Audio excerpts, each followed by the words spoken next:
So it is my pleasure to introduce to you Dr. Vincenzo Berghella.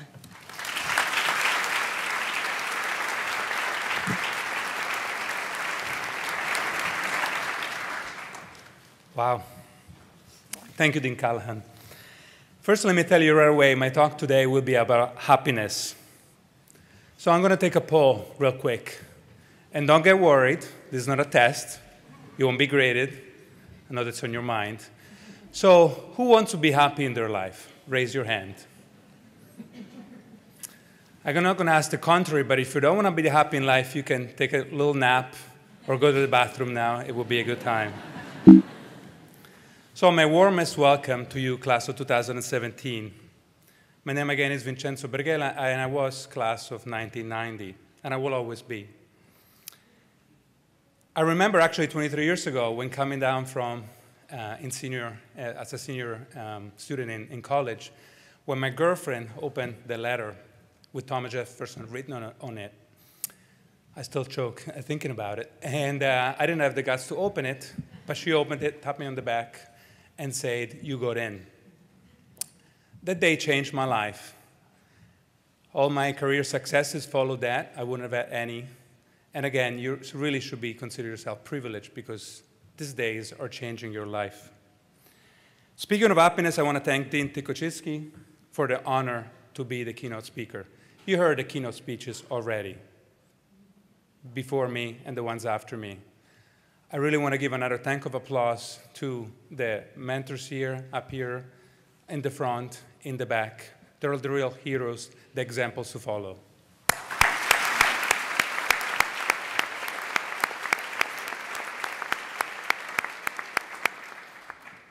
So, who put the pursuit of happiness in the Declaration of Independence? You guys know. It's a name that has come up a few times here. So Thomas Jefferson, I think, has been an important name in your life. Is going to be an even more important name going forward. But Ben Franklin also said that the Constitution only guarantees the American people the right to pursue happiness. You have to catch it yourself. But that's what I'm here for. So as a man of science, I will review some data and some scientific data on this. I can give you the references later. 50% of happiness seems to be related to genetics. So later on, when you get back to your parents and family members, you can hug the ones you think you got the good DNA from. And if you didn't get good DNA from some of them, I'll let you decide whatever you want to tell them. But more importantly, 50% of happiness depends on what you do, on your intentional activity, on your choices. So I've reviewed 5 general principles, the keys to being happy. The first one is connectedness. The second one is doing what you like to do. The third one is meaning. The fourth one is dedication. And the fifth one is recognition. So connectedness, the first one, is the most important of all 5. So you're here because of the connectedness you felt as a child. You had unconditional love from one of your parents or somebody else in the family. You felt loved no matter what. And optimism, extroversion, feeling of control over one's life, self-esteem, all come from that. I felt invincible, probably because from my mother I felt unconditional love all my life, even if she was over 5,000 miles away. So now it's time to give back for you. The concept of reciprocity. It's in giving that we receive. So connect with the patient. As a medical student, later as a physician, treat your patient the way you want to be treated. Make them feel you care. So one of my mentors, Mike Foley, tells this story. How would you feel in a week if I came around and said, "You are the best medical student I ever had"? And how would you feel if I took you, under my arm, gently looked you in the eye and said, "Oh, dear, I don't think you have any talent"? So words are important, but it's more important the tone of attitude you have. So be nice, perform random acts of kindness to others as you want to receive them, because that's associated with higher levels of happiness. It's been proven. So as described originally by Adam Grant, a professor here in Philadelphia, there are 3 kinds of people. Givers, takers, matchers. So takers just take. Matchers give only expecting something in return. You should be a giver, somebody who gives no matter what. Givers have no expectation of immediate gain. They're generous, just for the sake of donating. There's actually a study on this. So it's a study you want to participate in because people were given money. And half of them, let's take half of you, were told in the next 24 hours, spend the money on yourself. The other half, randomly, was told, you should spend the money on others. In a day or two, they were polled, and they were studied, and again, the levels of happiness were much higher in the ones that donated to others. So again, be a giver. That's the message. Also find a mentor. Don't wait for somebody to take under their wing. Find a good wing and climb up underneath it. Publicado said that. It's an important quote. Whenever you meet somebody at Jefferson you admire, and you meet many, as you just saw, just try to spend more time with them, try to get to know them. Sir Isaac Newton said, it's only by standing on the shoulders of giants that I've been able to see farther. It's very true. Be part of a team. Once you get connected with a team larger than yourself, family, class, Thomas Jefferson University, you do not want to arm the group by doing wrong or by not giving your best. You will naturally want to do your part to remain a respected and valued member of the group. It feels better to win as a team, not just for yourself. Another part of connectedness is sad but true. And Steve, my classmate here, will remember. In our class at the beginning, we actually lost two of our colleagues. I didn't get to know them very well. One died of anorexia, the other one from falling from the 9th floor. I remember the funerals. It's very hard to remember those times. But the message there is that you need to stay connected. You need to be part of the team. Family and friends, stay close to your loved ones. And you students, please keep your connections. So the second key to happiness is doing what we like to do. Do you remember as a child when you spent hours on your favorite game, and it could be a sport, Legos, whatever else you like to do? You were in flow. You were just forgetting where you were, who you were, what time it was. So much you liked, what you were doing. So play to your strengths, because that's another key to personal and professional success. Challenge yourself, because you'll discover yourself by challenging yourself. A year ago, I was talking with a high school friend of mine, the other guy who got straight A's in high school with me. I was the scientist, he was the philosopher. I always highly admired him. He told me I was lucky. I was lucky because I discovered myself. I've been challenged, and I discovered my strengths and weaknesses. He said, I wanted to do more. I said, a high school teacher, and I was never challenged. I don't know who I am. I don't really know what I can do. That's a story that stayed with me. You will discover yourself. Here at Jefferson, you can tell mentors and teachers not only will challenge you, but will help you realize your strengths, will tell you what you're good at, so that you can contribute to the health and happiness of human being doing what you like to do best, what you're best at. And you get to play a lot during medical school. I remember as a third year, I was holding somebody's heart in my hand. I scrubbed with the team doing bypass surgery. Actually, even before that, they let me harvest the saphenous vein, which they then transplanted the heart that I was holding. Being part of that team really made me feel special and made me feel important, and you will feel important. Third key to happiness is finding a greater meaning in what we like to do. Meaning is belonging to something bigger than just ourselves. We're lucky, as what we like to do coincides with saving lives, improving people's health, so it's something that is of greater value to others and to society. Having a successful career just really means that you found something to play with, to play at, that others are willing to pay for, because it is important. So there is a difference between a job, a career, and a calling. A job you just have to do. A career, maybe you enjoy the pay raises. But we have a calling. Medicine is a calling. Obstetrics for me is a calling. I spend time with women who want or are pregnant, who believe in life, who create new life. I take care of various pregnancies with either the mother or the fetus sick. with problems. I remember a couple of cases. I'll tell you about Amy, who came years ago after she had lost a baby in the previous pregnancy because the baby had a major hemorrhage in the head. We discovered that this was due to something called neonatal autoimmune thrombocytopenia. It's a disease in which the platelets get killed by the mother's antibody. And so the baby has no platelets and bleeds in the head, usually.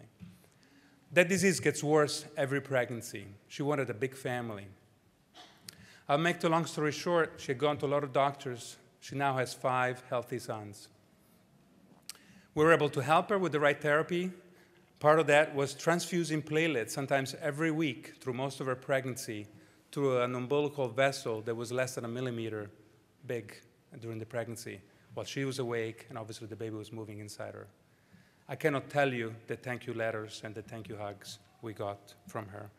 Not a quick case. There'll be a lot of ethical cases you'll deal with during your paths in medical school and later on as doctors.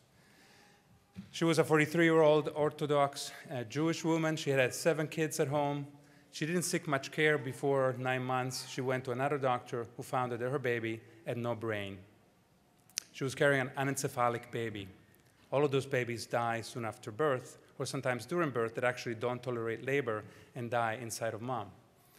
So she wanted to have a C-section because she wanted this baby to be born alive and spend a few minutes. In her case, it ended up being 2 hours to bond with the baby. I was the one eventually who agreed to this. I still don't know if it was the right thing to do, but I can tell you that she was very happy despite the terrible circumstances. She spent time with the baby. She had time to grieve. And again, some of the best thank you letters, some of the most gratitude I got from patients like her. Your positive effect is not only limited to your own patients and their family. You can make a big difference in global health. I can affect the fate of 130 million birds in the world every year. By doing research, writing guidelines, you can affect the management of any disease you do research on. The responsibility is enormous. Dream big. Several of the great scientific discoveries were made by men your age.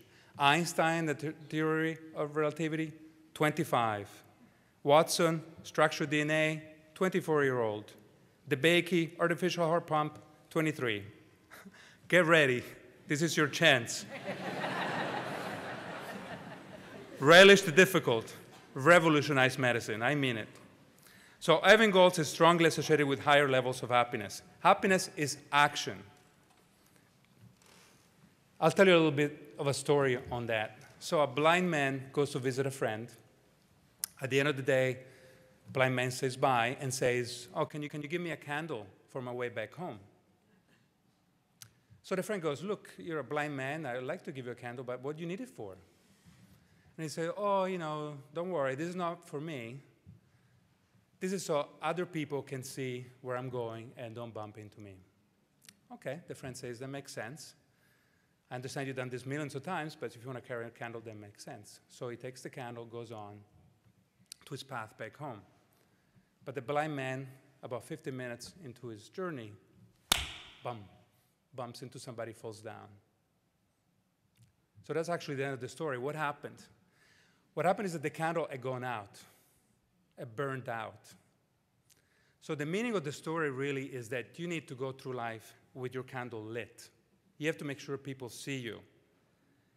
If we don't carry a light while going through a path, we go through life without being noticed, without ever making a difference. Carry a bright candle. Make a difference. Fourth key to happiness is dedication. When you're doing what you love, you want to do it as hard as you can. All the successful people I know and in history worked very hard at what they like to do. The Beatles, for example, as you know, work 8 hours a day, every day, even on weekends in Germany, where they're a young and unknown band from Liverpool. And you can think about Beethoven, Michael Jordan, anybody you like. They work constantly. They were dedicated to practicing their skill. My motto is, the harder I work, the luckier I get. It has worked all my life. And I actually think that some competition, not too extreme, is a good thing.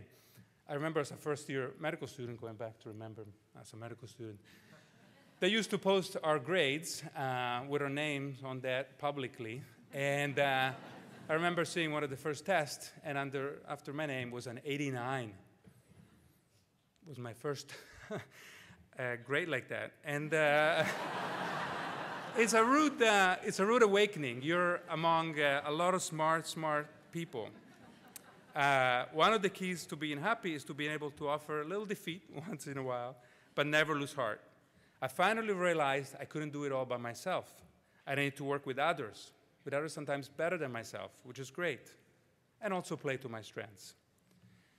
For example, for me, hard work is, having worked on those medical textbooks that came out, seeing them selling well, the self-motivation that comes from an accomplishment like that keeps you going. You don't need a parent to tell you, keep on working. You just want to work hard because you see that huge impact you can have. The fifth and last key to happiness is recognition, is the pat on the back. Is the feeling of being valued by others, especially others whose opinion the persons respect.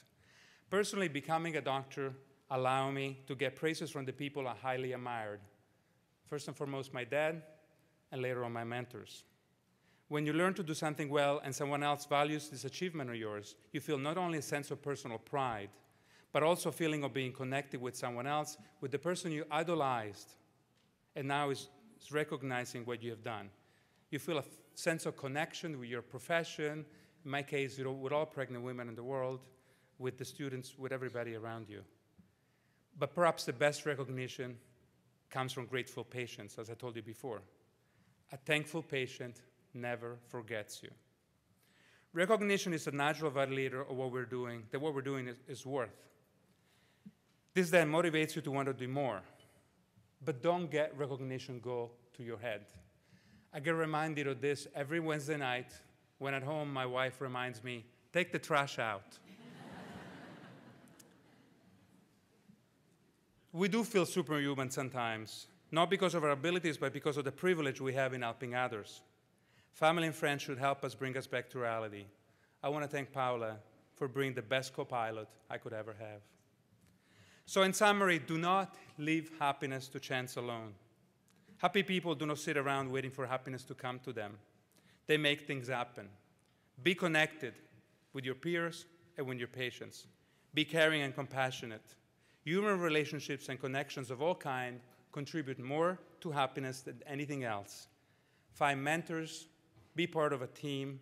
People are the most important thing. Do what you like to do. Play to your strengths. Dream big. Find engagement and meaning in your calling. And your calling is medicine. Be positive. All delight. So that people not only can see you, but can follow your lead to health and happiness. You can make a huge difference in any patient and person you come in contact with. You have an amazing opportunity. Make it count.